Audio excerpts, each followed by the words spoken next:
Welcome, everyone. My name is Gerardo Otero, and I am the facilitator of the Network for Mexican Ecological, Rural, and Food Development, or REDERAM for its Spanish acronym. Today, I am happy to present Aisha Ismael, I'm not sure how you pronounce your last name, who will present a paper titled Domesticating Neoliberal Foodscapes. Tenderos experiences of ultra-processed food companies' corporate power in Oaxaca City, Mexico. Aisha is a final year PhD candidate in the School of Agriculture, Food and Ecosystem Sciences at the University of Melbourne in Australia. Her research focuses on how ultra-processed food companies' power is diffused, experienced, and navigated in everyday life with a focus on foodscapes in the southern Mexican city of Oaxaca de Juárez. Our discussant will be Diana Denham, and I'm not sure if I'm pronouncing your name right, Denham. She's an assistant professor in the Department of Geography and Environmental Sustainability at the University of Oklahoma, and the author of a book titled Teaching Rebellion, Stories from the Grassroots Mobilization in Oaxaca. The moderator will be Gerardo Otero, that's myself, a professor emeritus of sociology and international studies at Simon Fraser University in Vancouver, Canada, and the Rederam's facilitators. So without further ado, Aisha, uh, go for it. Thank you so much. I'll just share my screen Okay. and you can tell me if you can see that. It seems to be coming up. Yeah. Okay, wonderful. Well, thank you very much, everyone, for joining today, and to Gerardo for the opportunity to present at this webinar. My name is Aisha Ismael, and I'm a PhD candidate, as Gerardo said, at the University of Melbourne in Australia. Before I go on, can I just check, can everyone hear me okay?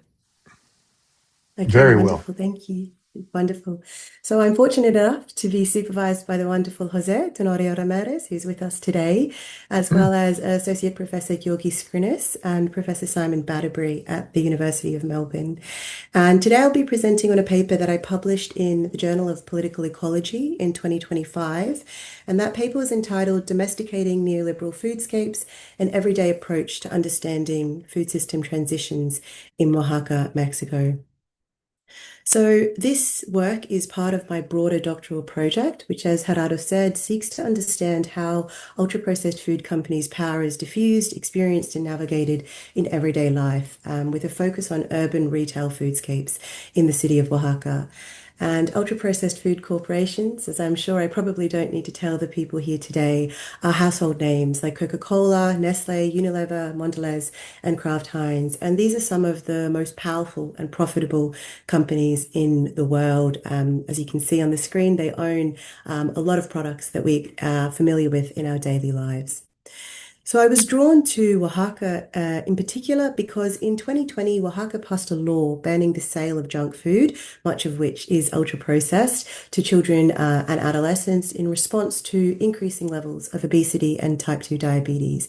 And this law was the culmination of broader civil society campaigning, especially in the spaces of public health, children's rights, and environmental issues. And so I was very interested in these forms of resistance to UPF corporate power. So I went to Oaxaca and I initially planned to investigate how UPF companies shape foodscapes through the extensive distribution, marketing, and pricing of their products, and then how communities resist and respond to these transformations. And I did that.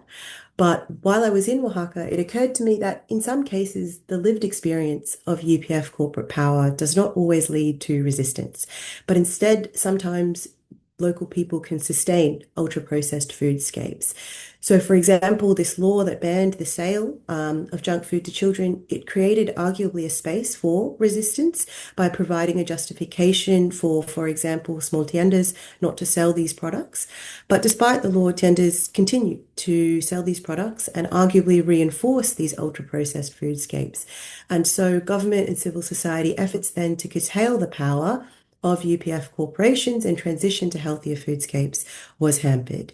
And I should mention that later, this 2020 law was significantly amended and much of the provisions were watered down, I understand, as a result of corporate pressure.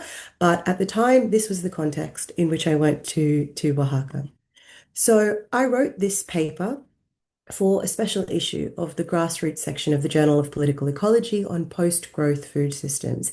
And the special issue sought papers that led to advancements in understanding how we can transition away from commodified, profit-orientated food systems towards more socio-ecologically just food systems.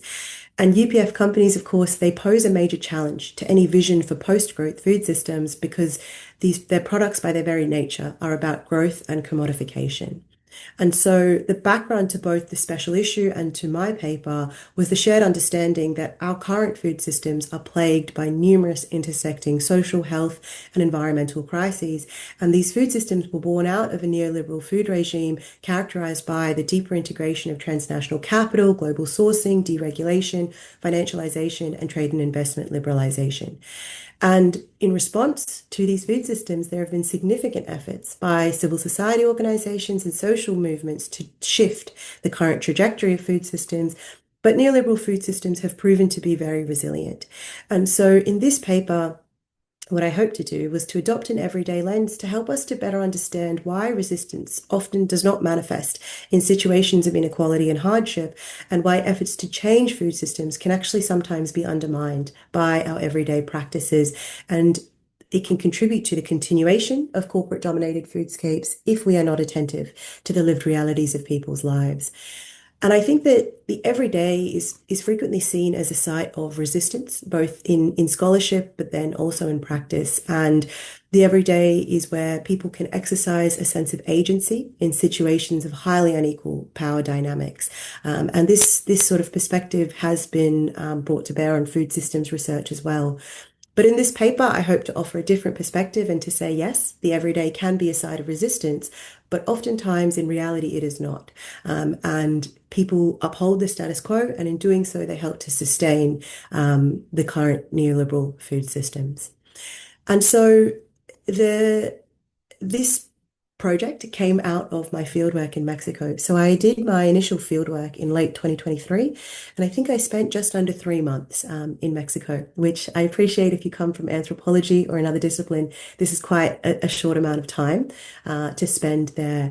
And it was largely due to constraints of my home university, but the fieldwork involved primarily in-depth semi-structured interviews with 54 participants from across different institutional sectors and the communities. And I was incredibly fortunate to be supported by a local research assistant. And I am immensely grateful for all of the support that he provided and the friendship, but also in helping me to understand the local context a lot better. This research was not an ethnography, but I did adopt what other scholars have called interviewing with an ethnographic sensibility. So as much as I could, I lived with a local family during fieldwork. I interviewed people in their communities and their workplaces, and I engaged in participant observation, but also active participation in the retail foodscapes in the central district of Oaxaca City.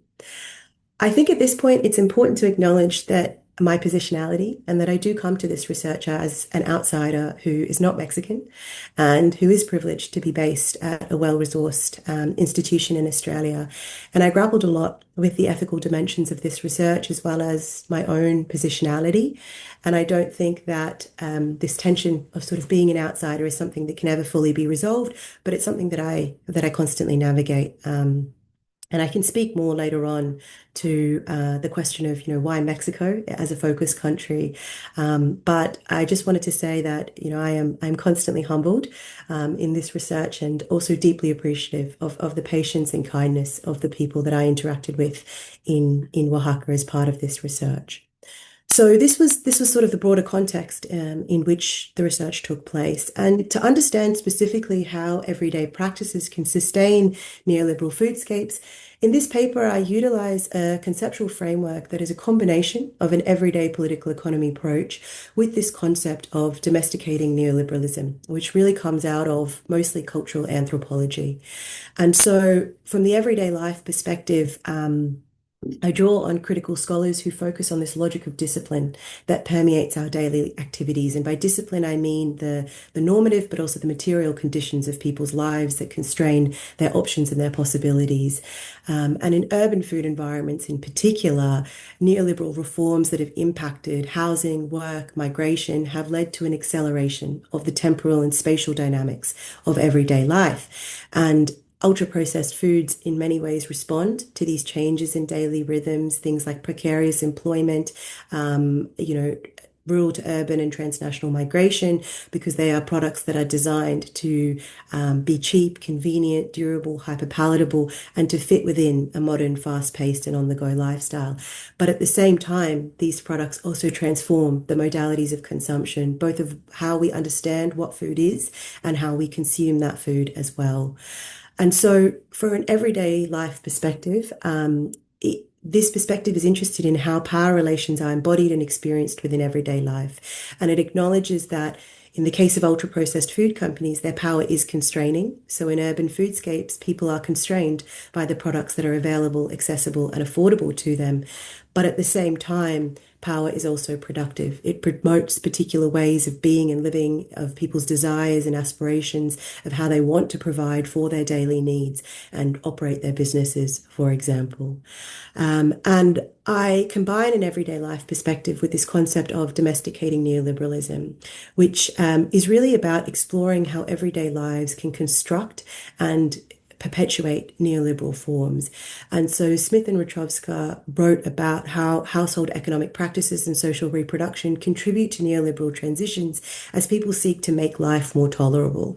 And in doing that, they domesticate neoliberal systems and they contribute to their perpetuation. And for me, this concept helped to yield two important insights for the analysis. One was about seeing neoliberal foodscapes as not just something that is created and sustained by governments and corporations, but also something that we can continue through our daily activities. And that if we are not attentive to people's everyday lives and to understand how they experience and respond to corporate influence, then we are unlikely to be successful in transitioning to more just food systems. And it also helps to situate the everyday as the site for intervention to create sustainable food systems. I also think this concept urges us to consider why it is that people behave in certain ways, why it is that owners of tiendas, for example, sell ultra-processed food products, by and large above all other products, and why they depend on the status quo to survive, and they have few alternatives. And so from a policy perspective, then, it helps to understand, I think, why some top-down policies like banning the sale of ultra-processed junk food might not be effective if it fails to consider the reality of what happens on the ground in communities and the root cause of people's behavior. So to demonstrate how everyday people can domesticate neoliberal foodscapes, I engaged with the daily experiences of tenderos in Oaxaca in small tiendas. And this article was, the first iteration of it was written while I was still in fieldwork. And so I was really engaging with these tenderos about how they experience ultra-processed food companies and the assistance they provide. And so these tender owners said, the UPF companies, they essentially provide them with a ready-made business. They not only deliver all the products to the store, but they provide refrigerators, shelving, signage, and marketing materials. And in one case, it allowed a store to be up and running within just a couple of days. And I think this is important within the social context of Mexico as a whole, where often these are small family-run businesses. They operate out of the front rooms of people's homes. They're staffed by family members, etc., and they're reliant on that household labor. But also in the specific context of Oaxaca, where there's high levels of outmigration, and a lot of families depend on remittances that come primarily from people in the United States, and they often use those remittances to create tiendas or other small businesses to support their livelihoods. And so if that is not an option for them to use those remittances in that way, it's easier and less costly for them to open a tienda with the help of these UPF companies who essentially create an entire store for them. The companies also deliver products on a pay later basis, so people don't have to pay for the costs of goods upfront in the way that they would if they sourced them, from wholesale markets or local suppliers. And the companies actively help these businesses to grow. So one tendero described how their shop used to be very small and cramped, but when they began to sell more ultra-processed foods, the companies provided them with bigger shelves that perfectly fit the space, that improved the street appeal, and it allowed them to move to a bigger store and to expand. For this Tendero as well, the soft drink company would upgrade their fridges every 2 to 3 years with more energy efficient models, which is very important in the context of electricity being one of the biggest costs for small tiendas. And also, these products are often the best-selling items in tiendas. And so this allows these small shops to continue to survive in an increasingly competitive retail environment where there are not only now more tiendas, but also more chain convenience stores like Oxxos, large supermarkets, and in the case of the Central District of Oaxaca, a lot of foodscapes that are orientated around tourism and foreigners and their preferences as well. And so these companies have really changed the way tiendas operate, but often this is not against the will of tenderos. And what a lot of the tenderos said to me was that, one of them described themselves as enemy number one of these corporations. They were very aware of the harm that could potentially be caused by these products, but at the same time, they had very little other support available to them, very little other options. And so it was what allowed them to survive. And so their relationship with these companies was somewhat antagonistic at times, but at other times almost appreciative. And they wanted the system to continue. And so to conclude that, I think that sometimes in academic literature and even in civil society campaigns, we tend to assume that once people are aware of and experience the harms associated with ultra-processed foods, for example, that they will resist, that we will resist the influence of these companies. But I don't think that we can or should assume that this resistance organically emerges at the everyday level, but rather I think what happens more often is that people prefer the status quo, and that if we want to transition towards more just and sustainable food systems, we have to present people with viable alternatives to sustain their businesses and livelihoods. And yeah, start from the everyday level and understand what the material conditions of their lives are. So I'll stop there, but I'm very happy to answer any other questions if you have them. So thank you very much. Thank you very much, Aisha. Great presentation. So we'll go straight to Diana's comment before we open for discussion. So Diana? Sounds great. All right. Thanks so much, Aisha, for a very insightful presentation. As I was listening, I was reminded of my first landlords in Oaxaca City who had the Miscelánea Lucy right next door to my apartment. And it was this tiny front room shop, really just like the ones you described. And I ended up doing almost all of my food shopping there because they would go to the Mercado de Abastos, the central supply market, most mornings, and they'd stock up on, like, I could buy anything there, like citrus fruits and papayas and different varieties of bananas and onions and garlic and chile poblanos, fresh cheese, tortillas. Really, like, they had beer and soda and dry goods like rice and pasta and sugar and all of that. But most of what they sold was fresh. And that was in 2006. I think Marta probably can give us like even a longer historical perspective, probably. And then today, that same front room shop sells exclusively ultra processed food and no more fresh food at all. And I've seen that same kind of transition really all over the city. It's sort of like this oxification, I guess, of all the small shops. And you kind of pointed out all of the reasons why it's less about like them actively trying to look like an OXO and more about the benefits conferred to vendors by the corporate food companies. But it's really an enormous change in very little time. Anyway, I appreciate your focus on this really important urban scale where food systems are reproduced. And I like the concept of domesticating neoliberal foodscapes. I think it's a great way of explaining something that many of us have observed but haven't theorized in that particular way. And that really gets at this kind of ever irksome question of why harmful food environments continue to persist, even though there's widespread recognition of the harms that they cause. And even in this case, when there's local policy that seems to be in place to challenge it.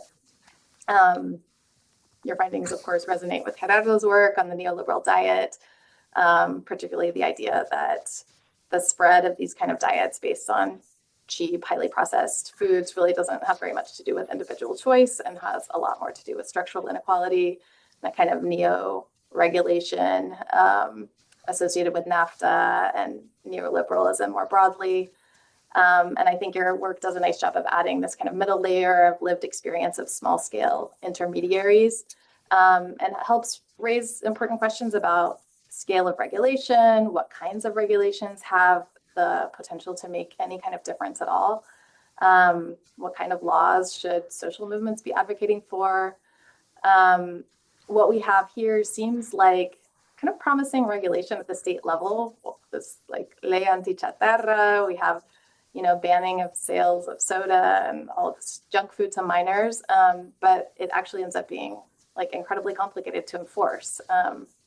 If it were about outlawing these products outright, to adults as well as minors, it would be much easier to regulate because local enforcement could simply, look into stores from time to time and check out their inventory and make sure there was no contraband. But to enforce this law regarding minors, it really takes like catching shopkeepers in action at the moment of sale. And it doesn't seem like any kind of resources were really allocated for that level of enforcement. And of course, besides that any enforcement like that would clearly put the burden of responsibility on the small shopkeepers that you're describing rather than on the corporate distributors and producers who really deserve the blame. So I think these are some of the kind of issues that warrant some further discussion. The parallel here, of course, that's striking is tobacco regulation. And I imagine that tobacco sales to minors are more successfully restricted in part because there's probably more buy-in from the shopkeepers. And so a question for me that your work also points to is this issue of how to create truly counter-hegemonic food systems, which of course requires that actors in the food system act on the basis of conviction rather than obligation.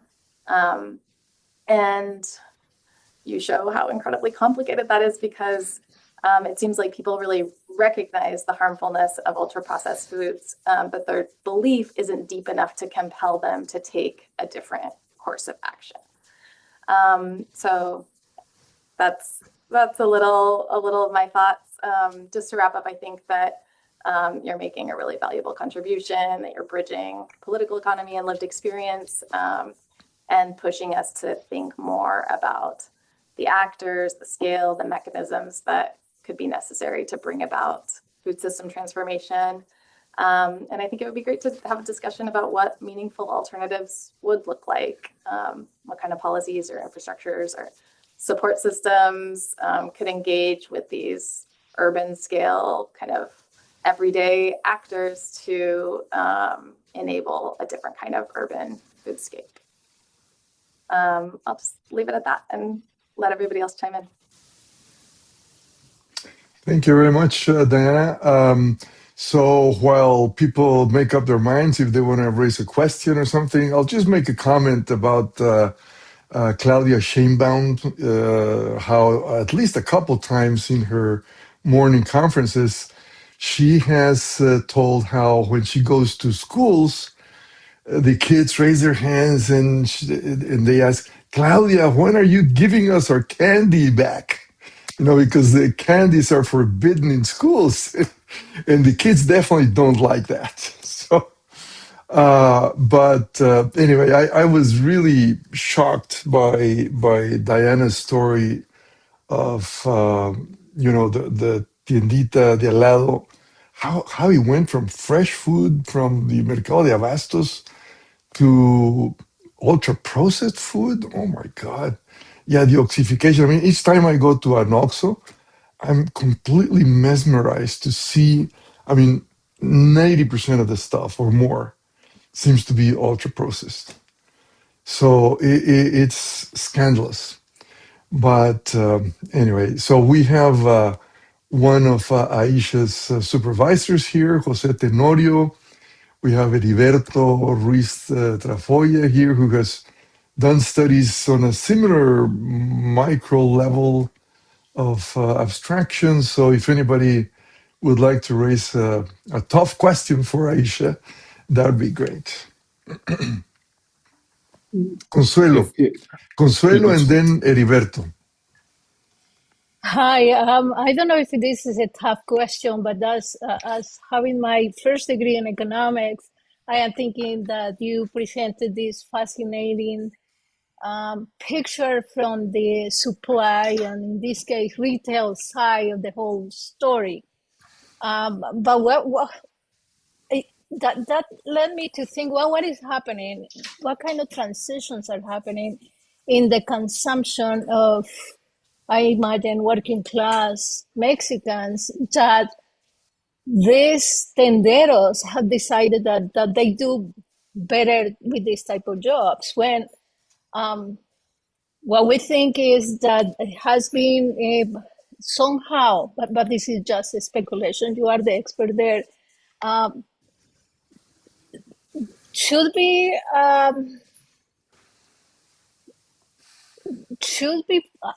how can I put this? I imagine that there are forces that still lead to the basic consumption and tendencies for fresh food, for fresh vegetable, fruits, etc.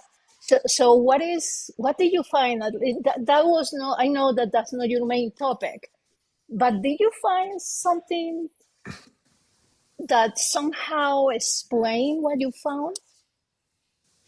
Looking from the other perspective, from the demand, what is happening with the consumers that is so strong that had led to this transformation on the supply side at the retail level? Okay, Aisha, take note of that, and I'm going to see. I'm going to have Heriberto raise his points, and maybe one more. You know, I usually take 3 questions and then let the presenter respond. So, Heriberto. Okay, yeah. First, congratulations. I think your work is very useful for all of us. I'm also interested on the everyday political economy and in tienditas, and my studies are mostly based in Manila, in urban poor areas, and Mexico City periphery and urban poor areas as well. And from this perspective, I have 2 common questions. I'm not sure.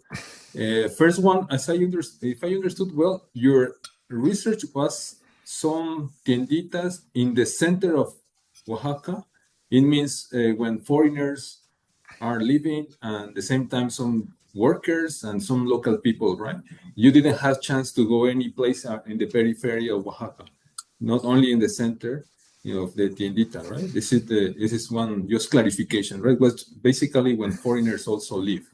For me, it's a very different context than the places where I am doing my research. There is the periphery and slums, right? Basically, I study slums, and that's for me, place is important, and also the place of the Zapotec culture or the Mixteco culture. The culture in Oaxaca is very, very strong. It's one of the strongest culture that we have in Mexico, and very difficult to find similar situations or places in another places. Even in Chiapas, Nayarit, Puebla, Veracruz, they have different contexts. Or here in Querétaro, Tomis, in Oaxaca, they are very particular, very strong culture.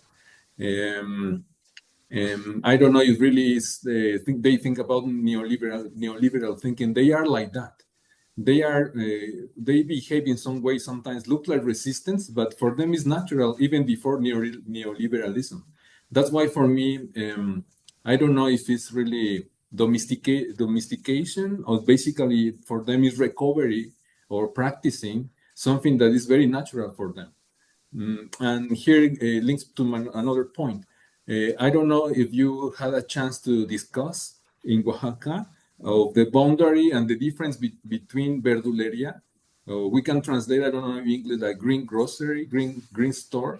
We have both, no, verduleria and tiendita, the vegetables and fruit shop, and sometimes they are the same. Sometimes the concept of verduleria, or those fruit and vegetables, are also very strong, culturally strong as as tiendita, no, as tienda. And I don't know if it's a really resistant or domestication neoliberalism, or just a cultural practice that they found is still possible to have a link of a supply chain or connection of network with the Abastos, Central Abastos, the biggest market, the wholesale market of producers. And these producers still can introduce fresh vegetables and fruit in the store, and people, consumers around, also they like to have fresh juice and fresh salada. All this context, I think is for me quite important in order to make comparative studies of your concepts or your methods with other cities and other contexts. For me, that's the key point. It's not the same tiendita and green grocery and verduleria, and it's not the same tiendita and green grocery in the center of Oaxaca than in the border of Oaxaca or the periphery and other cities. I don't know if you could feel my thoughts. Thank you. Thank you very much, Heriberto. We'll let Aisha think about that one. I mean, all these sort of micro geography of the city, which, I mean, is definitely a relevant point because, I mean, you know, there's a lot of class divisions in the city. But we have also Martha Reese raising her hand, so we'll let her go, and then we'll give Aisha a chance to respond. Thanks. I'm never going to go into one of those stores again without thinking about that, and I've spent a lot of time in them recently. Can I beg of you one quick question that's got nothing to do with it? I'm currently very active in immigrant resistance and protection, and part of what I'm doing is interviewing returned migrants to Mexico in order to get their testimonies about abuse of the system. There are many. So if you happen to know somebody who would like to do an anonymous interview with me who has returned to Mexico, then let me know. That would be great. I love this. I'm going back to it. I just want to know. I asked Diana if Tienda Luce is the one in San Felipe, but I don't know because I do know a lot of these. I don't think, Heriberto, that there are still verdurerias, but not so many. And I didn't really know about that law. Aisha, how could I have missed it? But I do see all the signs everywhere. And I've often, for long, seen the refrigerators as a business, so, or how that works. Now, I was on 2 dissertations from Mexican universities about the effect of federal transfers or international transfers to female heads of households on consumption of junk food and the relationship of that to diabetes and obesity, which is endemic. 60% of the people under 60 or something like that are diabetic or obese or almost obese. So I do think that's sort of the background to some of this junk food stuff. And following what Consuelo said, because I'm an economic anthropologist, is I wonder what the profit margins are in these stores. And I don't think as much as what Diana said, even though I generally agree with you, Diana, but it's not belief systems, but it's economics, and we got to figure out what it is. Because my hypothesis is that these stores don't make any money, that they really are a way of transferring goods that you buy at a wholesale level for household consumption, and what is actually produced, unless you're selling mezcal. I think that might be the profitable one, but I would be very interested in seeing what was the profit margin, and I would be, being a vulgar materialist myself, I'd be looking for that bottom line, and there might be a reason for that in there. And so that is really my comment or my question. Thanks. Thanks very much, Martha. I like your question, very materialist. So, Aisha, Vulgar. vulgar. Okay. So, Aisha, we might have a chance to, let you respond and then maybe take a few other questions. And I'm going to be raising my hand first. So I have a few things. So, but other people can also raise their hands for the next round. So go ahead, Aisha. The floor is Okay, yours. well, first, thank you so much, Gerardo, and thank you to everyone for your questions. I might combine a couple of them, so I might not address them in order if that's okay.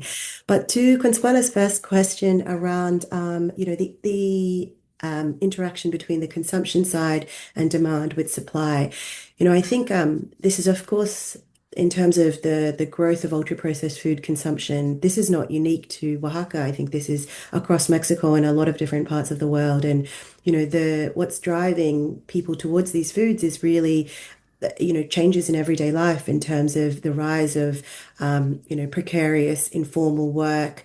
People have less money, they have less time, migration, and also the impact of migration, but in Oaxaca as well, extensive tourism as well. And gentrification has meant, people live further from the places that they work.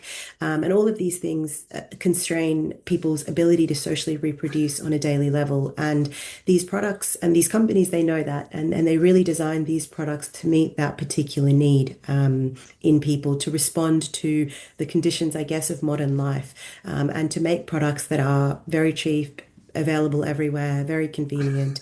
And so I think that, there's a lot of, I guess, supply side reasons for these products being popular. One thing I will say though is that, I think Mexico has a long tradition of fast food, for example, that is not ultra processed, that is easily, convenient, that is cheap, that is accessible everywhere. And so in terms of why then these ultra processed food products, I think that's really the companies and their ability to sort of get their products everywhere, the impact of marketing and advertising, and then the fact that a lot of these products are very addictive.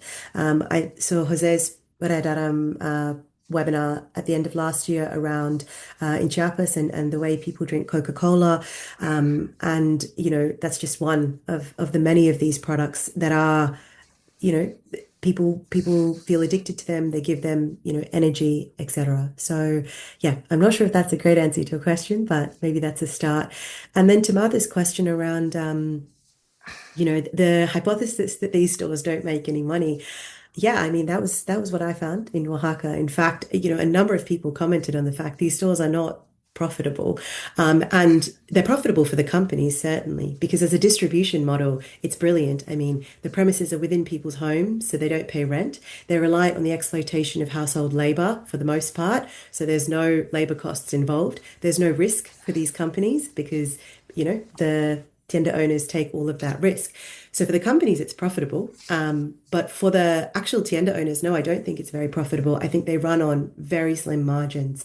And so, that's why they're looking for products that they can sell very easily, very quickly, and in higher quantities.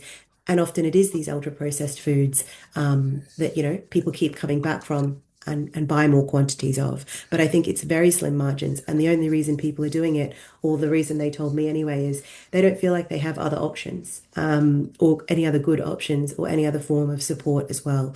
So yeah, I mean, there were other reasons too. Some people talked about it as a little bit of like a pastime for the abuelas and abuelos to kind of sit at the front of the store and interact with the community. And there certainly is that, I think, neighborhood level dynamic.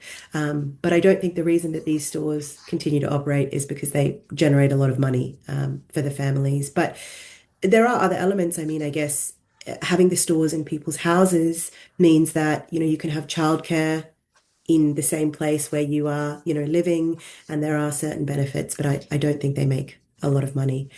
And then to Heriberto's questions around was the research mainly in the center of Oaxaca. So a lot of it was in the Centro Histórico in Oaxaca.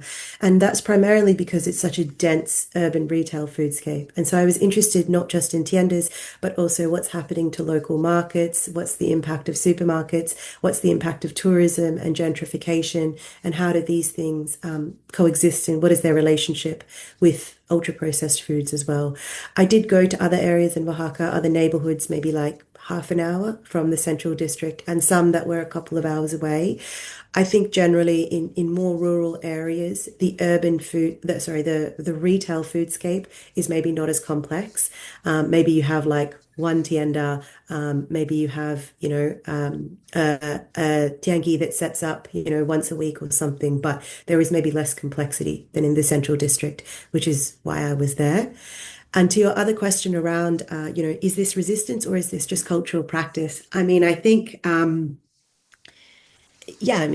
think it could be seen a number of different ways. I agree that I think some of these practices predate, neoliberal transformations in food systems. But I also think that in Oaxaca, it's interesting because people I talk to just in the community, they use the word ultra processed foods, right? Specifically, they knew about these companies, they knew about the laws, they were aware of, a lot of the public health messaging around the impacts of these products. So I think there is a great awareness of these companies and the harms they cause, and not just these companies. I think in Oaxaca, this is a context of a greater resistance to corporate, extraction, whether that be in natural resources or other areas as well. So I think it's probably a combination. But I'll leave it there in case other people have follow-up questions, and I'll read the chat as well. Yeah, I mean, we do have a question in the chat from let's see, from Hector. I'm not sure if he's still around. Yeah, Hector Freitas. So I'll let you go after me, Hector, if you prefer to just go ahead and read your question. But my question is, let's see. I mean, as some of you were talking, I started to try to make an equivalence between the tienditas and the Uber platform. Maybe that would be a way of thinking about the tenderos, as Uber drivers or, platform drivers. And that could be an interesting labor movement, because, I mean, in effect, all these tenderos are working for all these different. The problem is that there are too many employers, right? All these ultra processed food companies. But I wonder if there might be a way of, making them become somehow consolidated as joint employers of these armies of tenderos, and make them pay seguro social, retirement, health benefits for their families, et cetera, et cetera. That would be fantastic because I would imagine that the tenderos make some significant contribution to the informal economy. And I would say that one of the main challenges of Mexico's development dilemma is, precisely formalizing the economy. So, the way, Aisha, more concretely on the title of your presentation, I wonder if it is the tenderos who domesticate or neoliberalism, or whether neoliberalism domesticates the tenderos, because it really brings them under the fold, by maybe stopping to sell the locally produced fresh food and just going for the UPFs, the ultra processed foods. So think about who domesticates whom. And so I'm going to have Hector, and then I have Josefina or Josie raising her hand. So Hector, do you want to just read your question maybe? Yes. Sorry, because normally I need a couple of days to get the English. So I'm going to read the questions. congratulations on your work. But my question is, in what areas was the encounter between a person and the ultra-processed food corporation identified? Because I understand it's not a direct encounter. Are they only the OXXO stores or also the corner stores? I think medium-sized Mexican corporations benefit also from ultra-processed foods. That's my question. Yeah, it seems to me that it's much broader than OXXO, but I'll let Aisha respond. So let's see, Josie, do you want to go ahead? Yeah, and I'm not sure this may be outside of the purview. Thank you, first of all, very much for that talk. It might be outside the purview of your research, but these foods are made readily available thanks to the tienditas. But I wonder if you've seen any corollary stories of what percentage of caloric, like the transformation in the caloric intake, right? And what percentage of, these processed foods substituting for non-processed foods in the traditional diet, or are they accumulate, like are they on top? Is it both? The other question is, you mentioned how remissions play a role in the opening of the tienditas, right? In other words, like, is this partly considered like investing in the future of your family, as even though that ends up being not actually working because it's not really, profitable in that way? I guess those are my two questions. Well, questions if you have any sense of that. Yeah, I mean, just to make mine a little more precise, and these equating with Uber and so on and so forth. I mean, it's one thing if tienditas are not profitable. It's another thing whether they are at least producing the equivalent of a wage, right? So, I mean, I would imagine that the tenderos are achieving simple reproduction at the very least. But so I guess Humberto wants maybe Yes, let's call that on my research, I a found two-finger question. So just only that's a little related to comment of this. profits. On my research, they are profitable, but not by packaged food that I call ultra processed food. They are profitable by alcohol, as also who said that one about mezcal, no, in Oaxaca. But alcohol and cigarettes are cigarettes, tobacco, cigarettes, and alcohol are highly profitable.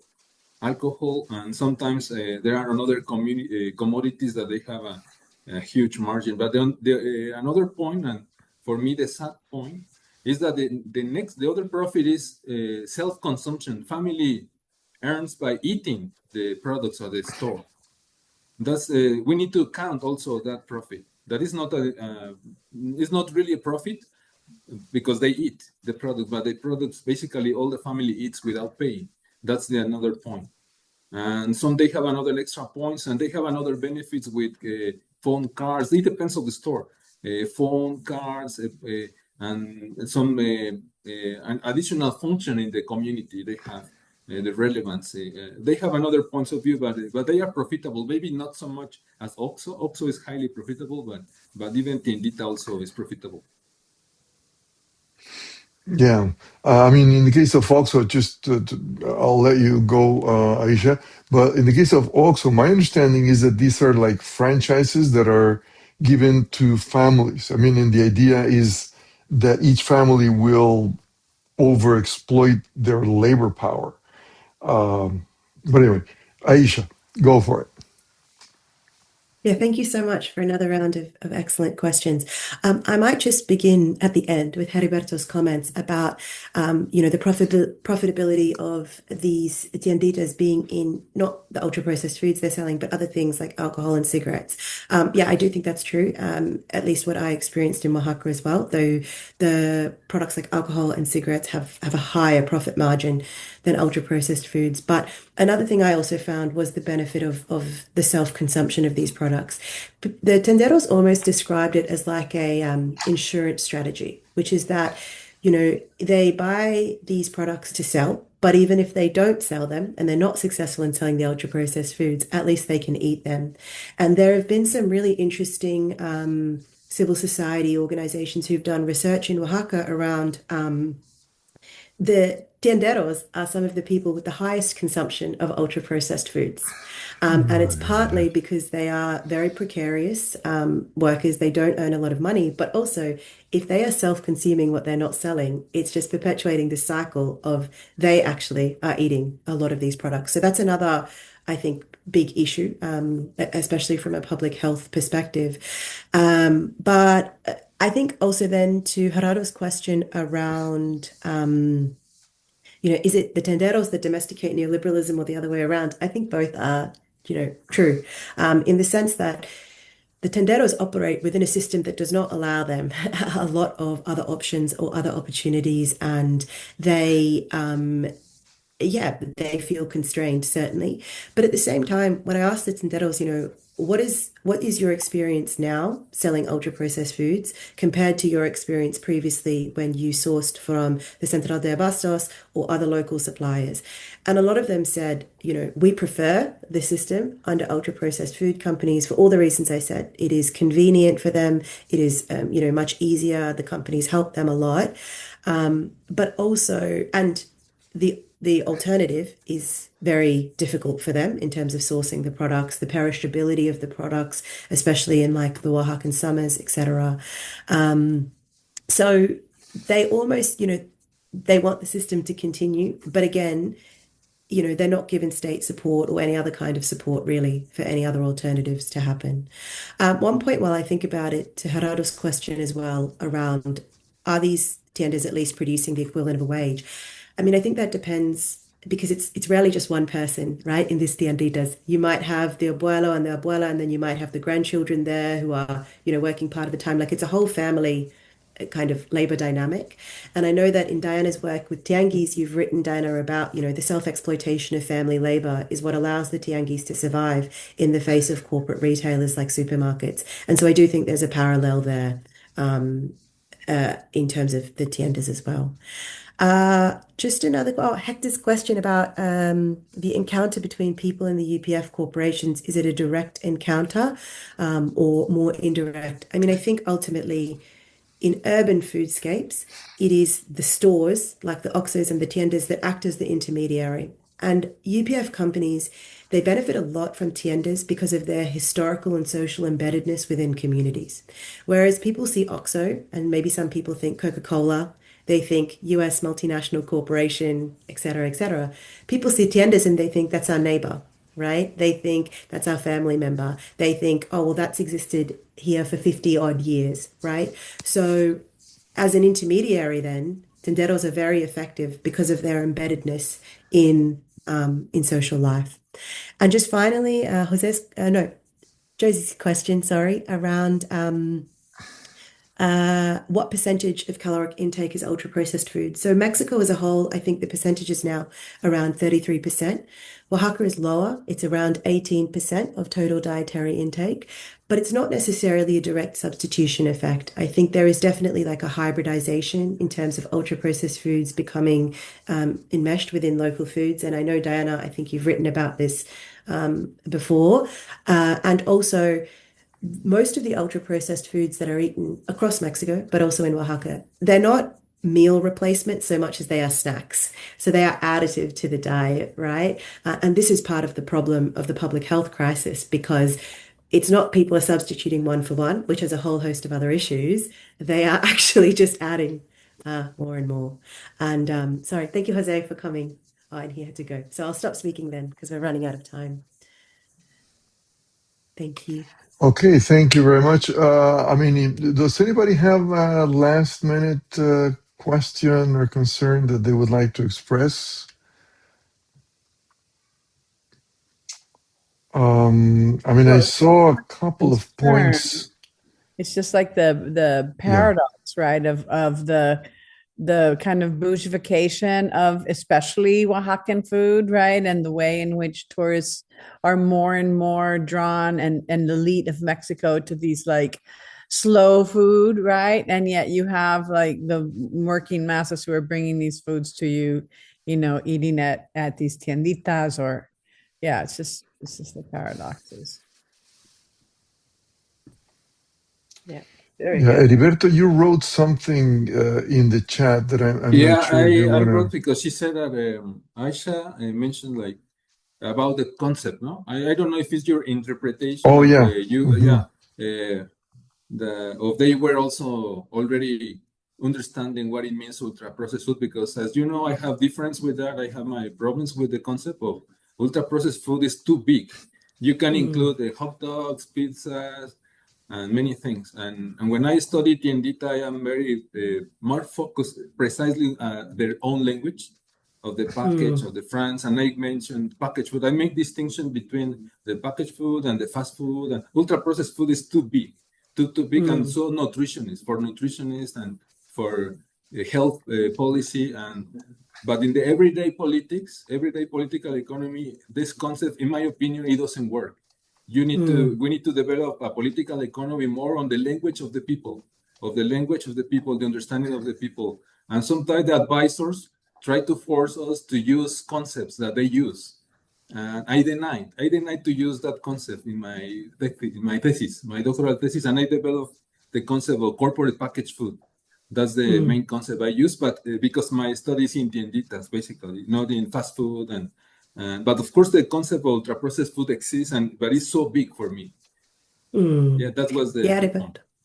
Yeah, thank you, Heriberto. It's a really excellent point, and I loved your thesis, but also your book based on it.